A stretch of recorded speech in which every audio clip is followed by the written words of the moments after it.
vamos a buscar Filemón y para hacerlo más fácil vamos a buscar la carta a los Hebreos. Justamente antes de la carta a los Hebreos aparece Filemón. Y Filemón solo tiene un capítulo, así que no decimos Filemón capítulo 1, sino que decimos Filemón y de un solo el versículo, porque solo tiene un capítulo, ¿no? Me dicen un fuerte amén cuando lo tengan por ahí. El título de este mensaje se llama De esclavo a hermano, el caso de Onésimo, de esclavo a hermano. Así que si ya tiene Filemón conmigo, vamos a leer el verso 15 y 16, que dicho sea de paso, aunque la carta es tan pequeñita y no es nada teológica, aquí podemos leer uno de los versos más hermosos de todo el Nuevo Testamento y más inspiradores. Amén, hermanos. Si lo tienen ahí, leemos la palabra de Dios. Porque quizás para esto se apartó de ti por algún tiempo, para que le recibieses para siempre, no ya como esclavo, sino como más que esclavo, como hermano amado, mayormente para mí, pero cuanto más para ti, tanto en la carne como en el Señor. Vamos a orar, hermanos. Bendito Dios, queremos darte gracias por la vida que nos regalas. Gracias también, Señor, por tu palabra, porque siempre llega a nosotros en el momento justo. Solo te pedimos que nuestro corazón, que nuestra mente pueda ser como en la parábola una tierra fértil. Porque, Señor, tú no nos hablas solamente desde este púlpito, cuando cada domingo en la mañana escuchamos una prédica, o cuando venimos entre semana. Tú nos hablas, Señor, a cada momento, y queremos tener un corazón que sea como la tierra fértil, que pueda dar fruto tu palabra en él. Así que, Señor, hoy ponemos y disponemos nuestra mente, nuestro corazón, lo queremos dar como una ofrenda. Si hay alguna preocupación, alguna angustia, si hay cualquier cosa, Señor, que en este momento nos esté robando o secuestrando la atención, queremos pedirte que lo quites de nuestra mente y nuestro corazón para poder enfocarnos en el mensaje de tu palabra. Gracias, Señor, porque cada petición, cada oración, tú la has contestado y sabemos que las que faltan, tú obrarás. En el nombre de Jesús oramos. Amén y amén. Pues fíjese, hermanos, que si nosotros leemos Filemón, es cortita y les recomiendo leerla completa. Obviamente no la vamos a leer aquí porque es muy larga para los efectos de una prédica, pero sería bueno leerla. Y esta carta no es un tratado teológico, no vamos a encontrar aquí conceptos teológicos, no vamos a encontrar cristología de Pablo, no vamos a encontrar otras cosas que sí vemos en Romanos, Gálatas, Corintios. No vamos a encontrar tampoco una exhortación de tipo pastoral, como cuando nosotros leemos los Hebreos y aparece ahí todo un discurso pastoral de qué significa ser nueva criatura en la comunidad. No vamos a encontrar ni siquiera un mensaje comunitario como lo pudiéramos encontrar en las cartas pastorales. Más bien en esta carta nosotros hallamos un drama personal entre Pablo y uno de sus principales colaboradores llamado Filemón. Y dirá usted, ¿cómo es que una carta que ventila un asunto personal entre Pablo y otro individuo, cómo es que esa carta entra al canon y se hace un documento tan crucial en ciertos momentos de la historia humana? Por ejemplo, usted tiene que saber que la carta a Filemón fue muy polémica durante la guerra civil de los Estados Unidos, cuando precisamente en los Estados Unidos se dividen aquellos estados que van a abolir la esclavitud y los otros estados que ven en la esclavitud una fuente poderosa de ingreso económico. Entonces, cuando se dividen los Estados Unidos, por un lado, los que querían abolir la esclavitud decían que Filemón habla de los abusos de la esclavitud, y entonces la usaban para tratar de justificar las nuevas tendencias, porque en todo el mundo se estaba aboliendo esa práctica dañina, nociva del mundo antiguo que se conoce como la esclavitud.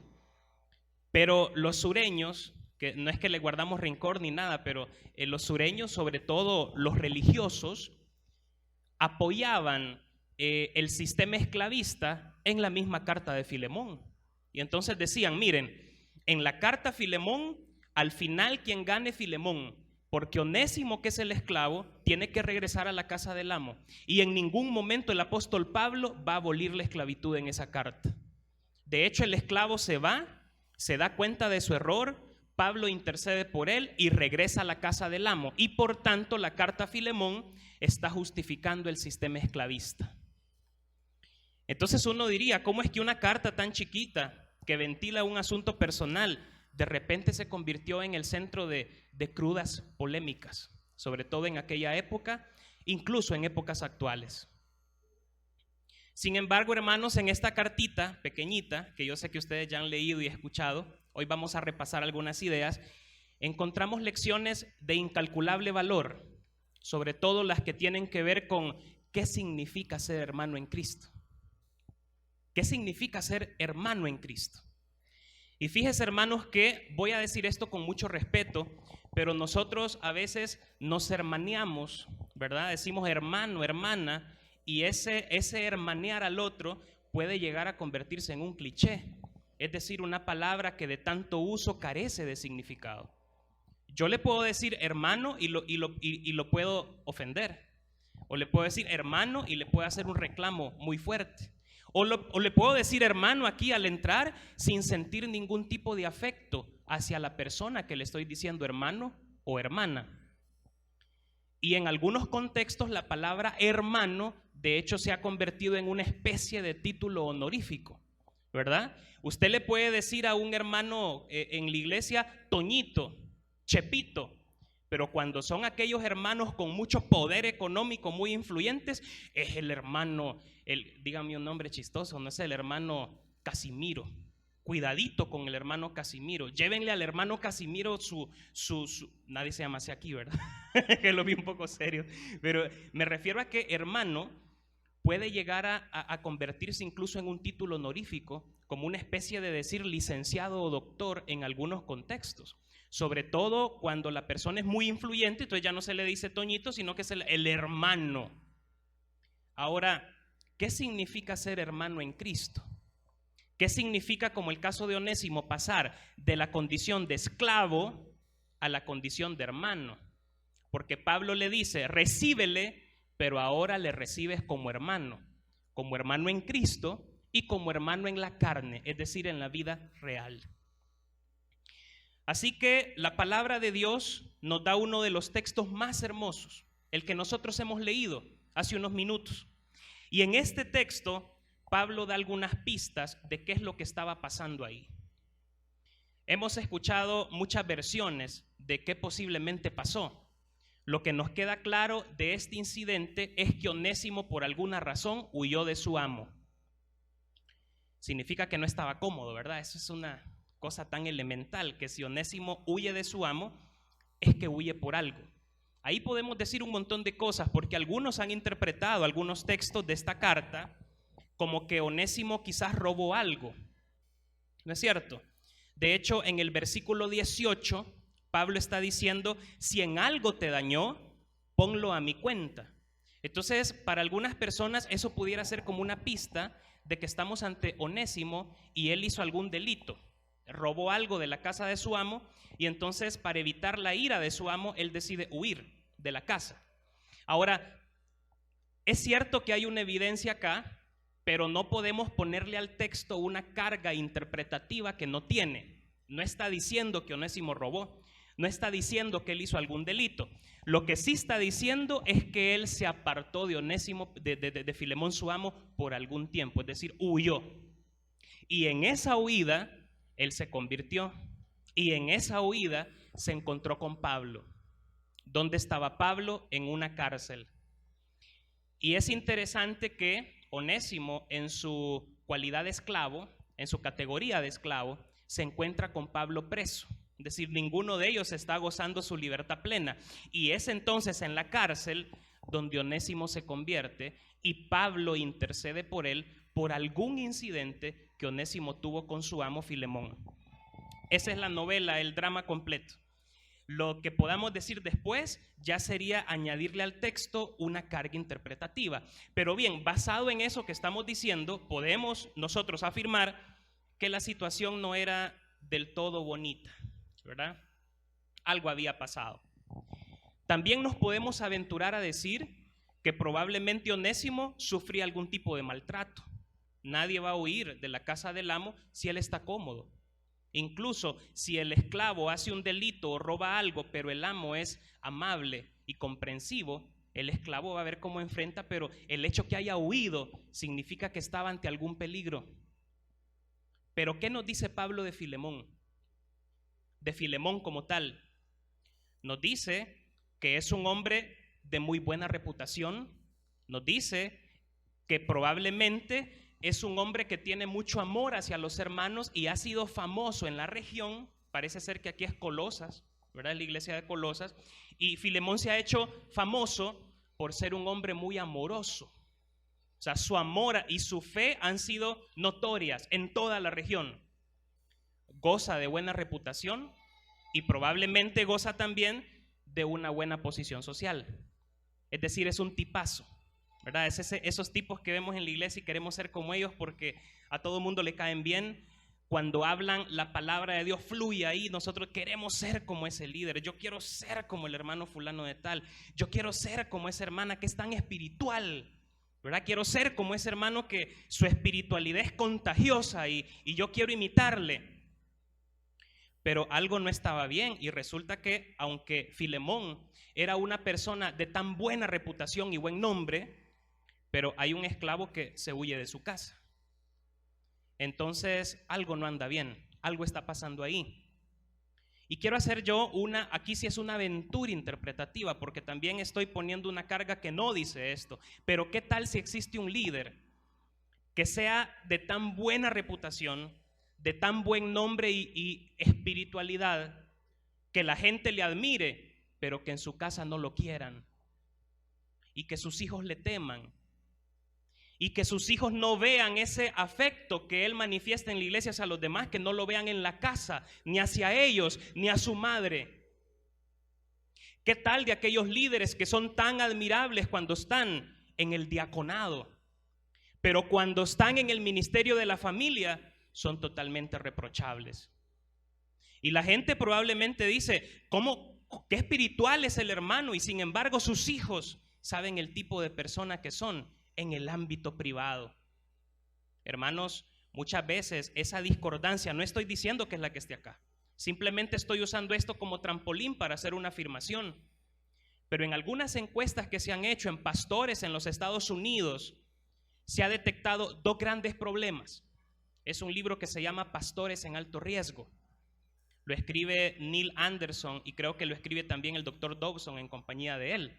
Y se llama Pastores en Alto Riesgo. Y entonces entrevista a pastores los bautistas, pentecostales en los Estados Unidos. Y dice, hay dos grandes desafíos que enfrentan los siervos de Dios, los pastores, los evangelistas. Y esos dos problemas son la desintegración familiar y el divorcio. Es decir, sus hijos y su cónyuge.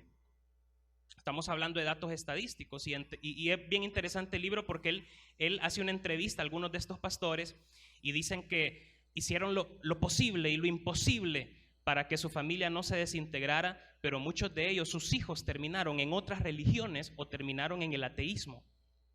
Y ahí nos podríamos preguntar nosotros, ¿qué es lo que está pasando en aquellas latitudes? Nosotros, gracias a Dios, y esto lo digo con toda honestidad y usted sabe lo que diré, tenemos un gran ejemplo aquí de nuestros pastores y su matrimonio es ejemplar. Podemos ver otros matrimonios así en pastores del Salvador que uno dice, ese matrimonio es ejemplar. Pero también nosotros hemos dado unos grandes espectáculos al mundo cuando algunos pastores muy altos en el ministerio de repente son sorprendidos en una vida ilícita y han perdido sus ministerios. Y hemos dado ese espectáculo que ha salido en las noticias, ¿no? Y pudiéramos mencionar algunos ministerios en El Salvador que fallaron por integridad. No porque no ganaban almas, no porque no tenían una fuerte inversión de impacto social, no porque no tuvieran un equipo de alabanza bonito, espléndido, sino por temas de integridad. Y el primer lugar en el cual los siervos de Dios pierden la integridad es en la propia casa y en la propia familia. Pero aquí lo que estamos viendo es una situación un poco diferente. Aquí estamos viendo que en la casa de Filemón hay un esclavo que ha huido y ahora está pidiendo la intercesión de Pablo. Y aquí nosotros podemos ver algunos aspectos bien interesantes. Fíjense, hermanos, que en el mundo romano, aquí vamos a tratar de poner un contexto porque como no estamos en una sociedad esclavista, hay muchas cosas que de aquí no entendemos. Pero los esclavos eran propiedad del amo y sin embargo las leyes romanas los protegían en cierto modo. Por ejemplo, un amo no podía matar al esclavo, podía castigarle, podía azotarle, pero no podía matarle. Y si en algún caso el esclavo se enfrentaba a la ira del amo y tenía mucho temor de que su integridad estuviera en peligro, podía huir. Y entonces un esclavo podía huir a la casa de un amigo del amo para pedir refugio. Si el amigo del amo recibía al esclavo y oía la causa y se movía con pasión por él, entonces le recibía en su casa. Durante el amo verdadero se le fuera la gran ira que tenía, ¿no es cierto? Pero él tenía que pagar. Entonces todo el tiempo que el amigo del amo retuviera al esclavo para protegerlo bajo su tutela, cada día que el amo servía a ese amigo, él tenía que pagárselo al amo. ¿Me entienden ese?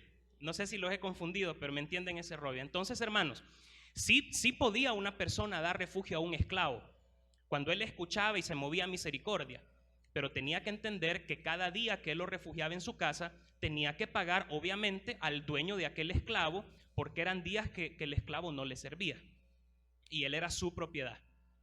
Ahora bien, si el amigo del amo escuchaba la causa del esclavo y no se movía a misericordia, simplemente lo mandaba de regreso y el esclavo enfrentaba cierto tipo de castigos. Podía ser azotado, podían ponerle trabajos forzados, es decir, había un montón de cosas a las que el esclavo se enfrentaba.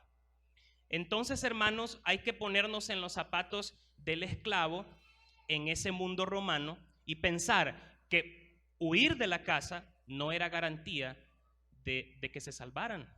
O sea, ellos huían porque verdaderamente la situación era precaria y había la posibilidad que al escuchar la persona los mandara de regreso a la casa.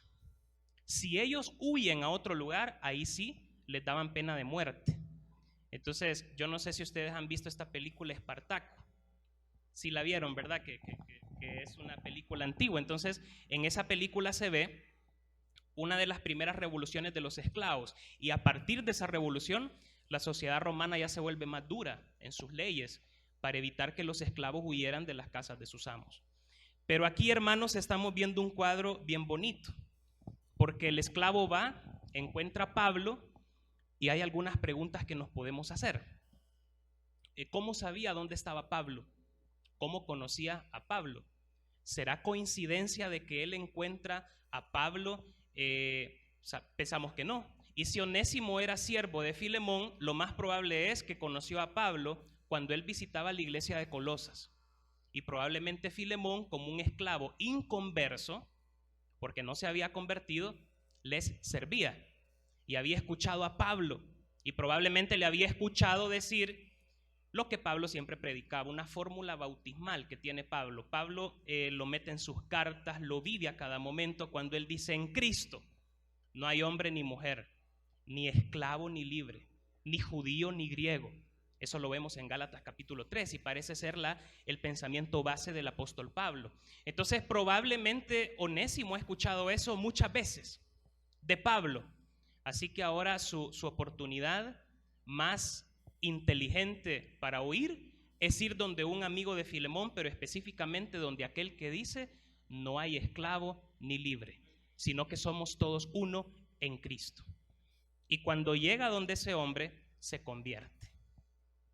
Y aquí hay otras preguntas que podemos hacernos de este drama, que este es un drama y podemos sacar un montón de conclusiones peligrosamente, porque el texto no las dice, pero algo sí llama la atención poderosamente, y es que Onésimo, al ser esclavo de Filemón, un gran cristiano, ¿verdad?, un hombre de alta reputación espiritual, era inconverso, porque Pablo dice: lo engendré en mis prisiones. ¿Qué significa? Significa que Onésimo, sirviendo en la casa de Filemón, nunca se convirtió.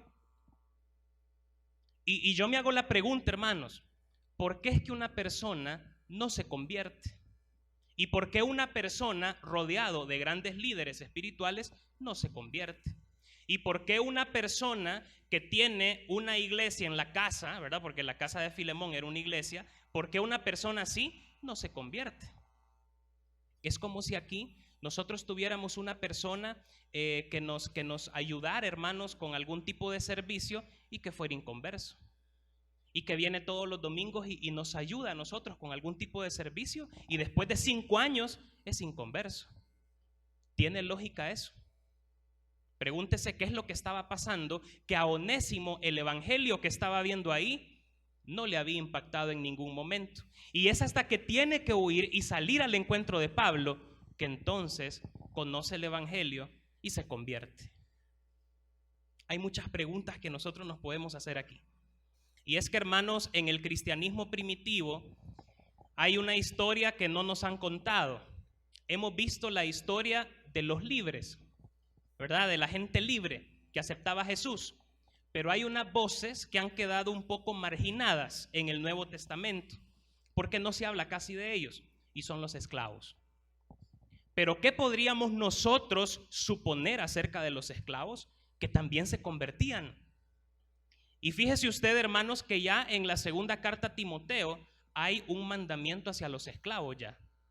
Porque en el cristianismo primitivo se estaba dando una situación bastante peligrosa en una sociedad donde el sistema esclavista era la principal fuente de ingreso y de riqueza, así como en los Estados Unidos antes de la Guerra Civil.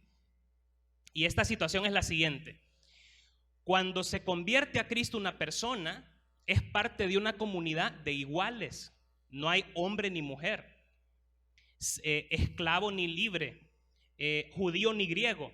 Pero ¿qué pasaba cuando una casa entera se convertía al Señor y se convertían también los esclavos? Venía la gran pregunta ética. La pregunta era, ahora que los esclavos se convierten a la fe y que también los amos se convierten a la fe, ¿qué va a pasar con los esclavos? ¿Seguirán siendo esclavos? Y cuando van a la iglesia, la gran pregunta es, ¿quién sirve a quién? Porque a la iglesia iba el amo y a veces los esclavos que se habían convertido. Pero en la iglesia, si se supone que todos somos iguales, ¿quién tenía que servir a quién? ¿El amo servía a los esclavos o los esclavos tenían que naturalmente servir a los demás? Es decir, se había generado acá un conflicto de tipo social muy profundo. Algunos decían, hay que abolir la esclavitud. Y tenemos evidencia que en el cristianismo primitivo muchas casas, sobre todo donde se predicaba la palabra, las casas que funcionaban como iglesias, que eran de gente rica, porque una casa en la que cupiera la iglesia pues no era una casa tan pequeña, ¿no? Entonces mucha de esta gente tenía esclavos.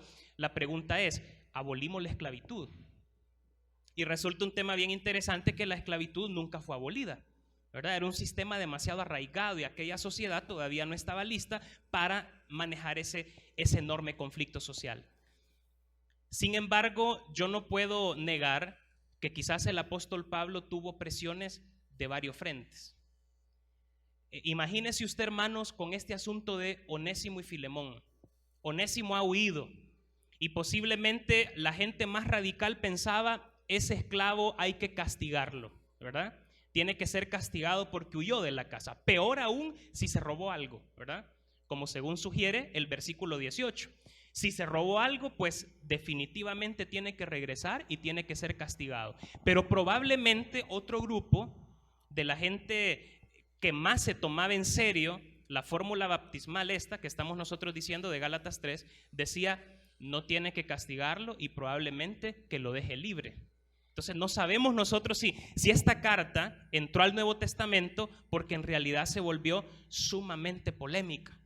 Y probablemente dividió a los cristianos entre aquellos que decían hay que abolir la esclavitud o por lo menos tenemos que humanizar la esclavitud, y aquellos que decían no podemos nosotros dejar la esclavitud porque es un sistema que también está avalado en el Antiguo Testamento y que ni Jesús ni los apóstoles predicaron en contra de ello. Así que, hermanos, estábamos ante una polarización de la sociedad. Pero ¿cuál es la conclusión? ¿A qué llega, hermanos, todo este relajo y este gran desafío? Bueno, hermanos, lleva a las siguientes grandes lecciones de la carta de Filemón para nosotros hoy. Si bien hoy no tenemos esclavos, pero sabemos, hermanos, que hay muchas personas que en su situación social y económica están sufriendo marginación. Personas que no pueden defenderse. Sobre todo los niños, ¿verdad? Que son los que más sufren y los que más necesitan de nuestra abogacía. Sabemos, hermanos, que aunque la esclavitud no existe, hay otros tipos de esclavitud que relegan al ser humano a ciertos sistemas injustos, económicos injustos. Pero no vamos a estirarnos hasta ahí. ¿Cuáles son las lecciones espirituales que nosotros podemos sacar de esta carta? Primero, hermanos, es que los hermanos en Cristo debemos tener siempre un enfoque misericordioso unos a otros. Fíjese que acá, hermanos, no sabemos si Onésimo cometió una falta. Y si Onésimo cometió una falta y huyó por eso, Pablo no podría darle refugio. De hecho, según las leyes romanas, él sí podía huir y podía refugiarse, pero si no había cometido un delito. Pero si lo había cometido, como puede ser un robo, como puede ser un daño a la propiedad privada del amo, entonces Pablo no podía darle asilo, porque merecía un castigo. Entonces no podía él refugiar a una persona que había afectado a su amo, que en este caso es Filemón, ¿no es cierto? Pero es interesante que Pablo en ningún momento habla de un castigo, de, digamos, lo que tiene que ver con un pago, se lo echa para sí. Y él dice en el versículo 16, si usted me acompaña, por favor, si lo tiene ahí abierto, en el versículo 16, es bien hermoso cuando él dice, recíbele, mas no como esclavo, sino por encima de esclavo, como hermano amado, tanto en la carne como en el Señor. Y entonces, hermano, aquí Pablo, es cierto, no está aboliendo la esclavitud, no se está metiendo este rollo, porque aquella sociedad tenía este sistema demasiado marcado como para que pudiera el cristianismo venir a quitarlo de la noche a la mañana. Sin embargo, lo que está diciendo Pablo es, ahora, aunque él sea tu siervo, pero es también tu hermano. Y eso, hermanos, quiero decirles algo, eso se vuelve tan actual, se vuelve tan de nosotros hoy cuando hay un jefe que es evangélico y hay un empleado que es evangélico y el trato que le da no es humano. Y eso lo hemos visto no solamente en las organizaciones cristianas, sino en las casas cristianas, donde algunos jefes o empleadores tienen a su empleado o empleada que son cristianos, pero los tratan como que si fueran el peor mundano. Y se les olvida que aunque una persona me sirva a mí, cuando hablamos de los que estamos dentro del nuevo pacto, tenemos que tratarnos como hermanos. Y la gran pregunta que podríamos hacerle a estas personas que emplean a otros es, ¿tratas como hermano a tus empleados? ¿Tienes un trato digno hacia ellos? ¿Abordas las faltas con amor? Porque, hermanos, aquí hay una cosa, y es que la disciplina es bíblica. Nosotros sabemos, si nosotros decimos que la disciplina es bíblica, tenemos toda la razón y sabemos que Proverbios dice que Jehová al que ama castiga, pero estamos hablando de una forma humana de abordar las faltas. Aquí Pablo está abordando la falta de la forma más humana posible. Fíjense una cosa, no le está reclamando a Filemón, porque en un momento él le dice, yo con la autoridad pudiera obligarte, pero no lo hago, le dice, porque quisiera que salga de ti. Pablo nunca le está reclamando algún maltrato contra Onésimo, que lo sabía, no lo sabemos. Si había maltrato de por medio en esa relación, no lo sabemos, pero por algo huyó Onésimo. Pero Pablo nunca le reclama a Filemón un trato malo. Pablo tampoco le, digamos, menoscaba a Onésimo porque él había hecho algún delito. No, simplemente le está diciendo la relación que entre ustedes ahora tiene que manejarse es como una relación entre hermanos. Y ahí él está poniendo un bálsamo y está sanando cualquier situación que hubiera estado ahí. Y le dice, ahora que va a ti, recíbele como a mí. Es decir, el apóstol Pablo, que es la persona que tiene más autoridad acá, le está diciendo, lo que le hagas, básicamente lo que le está diciendo es lo que le hagas a él, me lo estás haciendo a mí. Y tiene eco en nosotros aquel texto donde Jesús dice, por cuanto le diste un vaso con agua, me lo diste también a mí. Es decir, cualquier cosa que le hagas a él, me la estás haciendo a mí, recíbelo como a mí. Y hermanos, es bastante triste cuando nosotros vemos a algunos líderes cristianos en empresas o en organizaciones incluso evangélicas donde hay mucho maltrato hacia el empleado. Si nosotros viéramos que todo lo que le hacemos al hermano se lo hacemos al Señor, nosotros tuviéramos un enfoque sumamente amoroso y comprensivo de los hermanos. Si nosotros supiéramos que al levantarle la voz al hermano se la estamos levantando al Señor, pensáramos 2 veces antes de tener esa conducta. Si nosotros supiéramos que al defraudar a un hermano económicamente o estafarlo, se lo estamos haciendo al Señor, lo pensáramos hasta 3 y 4 veces, porque ninguno de nosotros quisiera estafar al Señor o ofender al Señor o alzarle la voz al Señor. Ninguno de nosotros, por más que estuviéramos locos, le haría eso al Señor de nuestra salvación. Pero muchas veces se nos olvida el principio, que lo que le hacemos al hermano, se lo hacemos al Señor. Por tanto, si yo le hago un bien a alguien, se lo estoy haciendo al Señor. Y eso quizás nos podría motivar aún más para salir al encuentro de los hermanos que tienen necesidad, para salir al encuentro de los hermanos que necesitan que hagamos abogacía por ellos, que necesitan algún tipo de bien que yo puedo hacer, que esté en mi poder hacerlo. Si nosotros nos recordáramos que hacer ese bien es hacérselo al Señor, hermano, nosotros saldríamos corriendo a hacerlo. ¿Qué opina usted de esto? Pero nosotros, hermanos, muchas veces se nos olvida que el hermano que tenemos a la par, el hermano que vive en nuestra casa, es la imagen y semejanza de Dios. Y que yo no puedo decir que amo al que no veo, si al que veo y tiene la imagen de Dios en él, no amo, no le perdono. Yo digo, yo no le voy a perdonar a este hermano lo que me hizo. Está loco si piensa que yo lo voy a perdonar.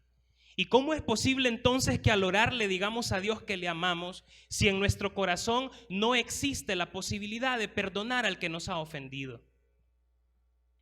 Aquí la ofensa pasa en un segundo lugar. Pablo no quiere hablar de la ofensa, ni de los maltratos, ni de las deudas. Y él dice, lo que te deba, ponlo a mi cuenta, pero de ahora en adelante, ustedes son hermanos en Cristo. Hermanos, sería bueno pensar qué significa ser hermanos. ¿Qué significa si nosotros como iglesia de Dios tuviéramos un acercamiento como hermanos en Cristo, aún sin decirnos hermano?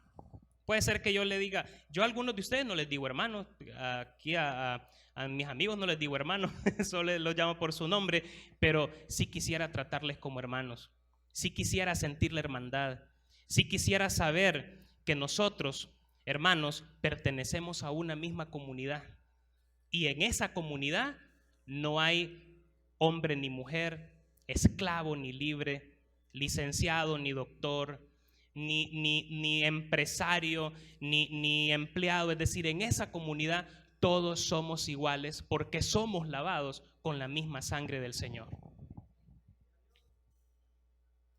Me encanta, hermanos, cómo vemos más adelante algunas cosas bien especiales. Cuando le dice, recíbele como a mí mismo. Estamos viendo, hermanos, a alguien que tiene mucha empatía, que se pone en los zapatos de aquel que sufre.